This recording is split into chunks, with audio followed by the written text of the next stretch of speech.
The long-awaited merger between two high schools is just 2 hours away. This morning, Hickman Mills students will go to Ruskin Heights for the first time. Sloan Heller is in front of the school with a look ahead. Sloan. Good morning, Curtis. Well, this is obviously not your typical first day here at Ruskin High School.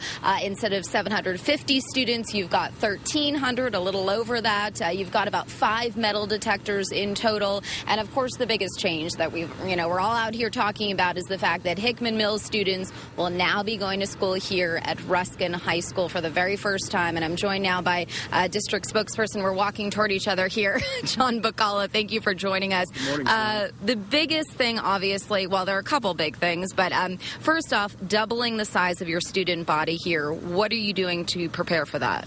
Well, I think few people don't realize that there was actually a time and day in the Hickman Mills School District where we had this many students at Ruskin High School. Back in the late 60s and early 70s, we had 1,300 here. So the building could always accommodate this many students, but people just didn't realize that. So there really hasn't been a lot of work going into doing that. We're just getting the building prepared for the kids because we've been excited since the end of last school year to get this day underway.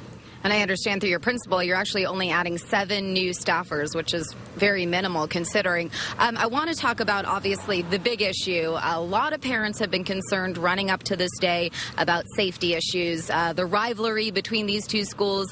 What have you done to kind of prevent any tensions from escalating between these two student bodies? Well, I'm not going to discount that there is that factor there. I think too much has been made of it because our kids see each other every day, every week, even when we had the two high schools. And since even before the end of last school year, we've done several events throughout the district to bring both student bodies together. And throughout the course of the summer, we have had as many as 200 and 300 students in here from the former Hickman Mills High School over at Ruskin and participating in different activities. So I'm not going to discount that factor, but I think much more is being made of it than probably should be. Well, thank you so much for joining us. And again, school is scheduled to start at 7:40 this morning. We're going to have much more on this long-awaited consolidation. NBC Action News today.